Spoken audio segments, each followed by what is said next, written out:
Hello and welcome to the Pittsburgh Metro Lawyers video series. I'm attorney Roger Blissman, appearing here on behalf of the Blissman Law Office. Today's topic is, do I need a real estate agent to sell my property? And the answer is no. Especially today, where you have a lot of different internet sites where you would be able to obtain a buyer, some as simple as Craigslist. Also, some people are fortunate enough to be able to find prospective buyers for the real estate through word of mouth. And the question is, for those people is, do I need a real estate agent? No, you don't. What you need is you need to have legal services to effect the sale and transfer of that property to the buyer. And as such, our office can take care of those needs. What a prospective buyer would need would be a title search. And what a title search is a record search to find any type of liens against a property.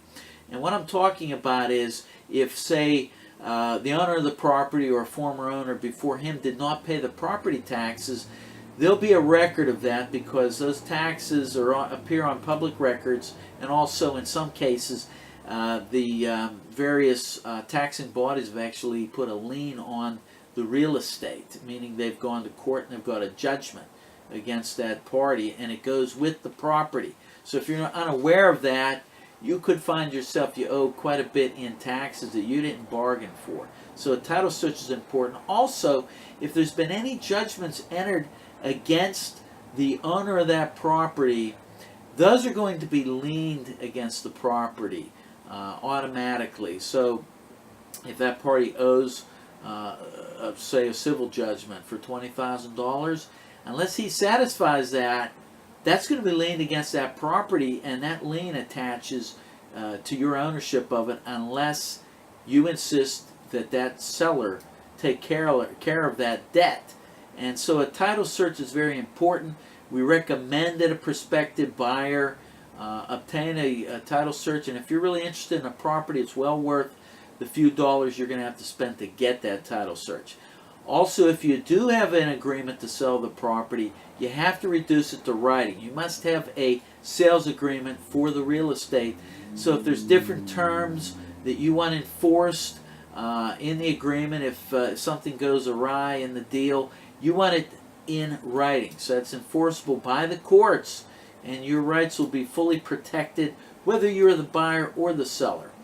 Also, you're going to have to do a deed is going to have to be prepared and signed by the parties and recorded with the Recorder of Deeds office to actually transfer the ownership of that property. And as such, our office prepares deeds, and we conduct closings in which at the end, after parties have gotten either their title search and later we get a sales agreement and the buyer has his money in hand, he's ready to pay for this property, we then can conduct a closing in which we would have all the parties sign the deed, and it will be ready for recording. The parties will receive their money, and ownership of that property will be transferred. There's a lot of times, in a sale where a real estate broker is involved, where these costs will actually be inflated. You'll pay more for that deed because a lot of them either have a deal with a settlement company or they outright own. The real estate broker actually outright owns a settlement company. In some cases, I've seen they've actually owned mortgage companies. And consequently, I've found that they're going to charge higher prices. They're going to add bogus charges like document preparation. You're going to find you'll pay more for the deed. Generally, your costs are going to be more, not only in addition to what you'd pay for a brokerage fee. So we're just trying to make you aware you do have options and that your costs are actually going to be lower. And if there's any questions that you folks have in regard to this topic or some other legal topics, feel free to contact us at the Blissman Law Office, 412-823-1700, Or you can also contact us through our website at blissmanlaw.com.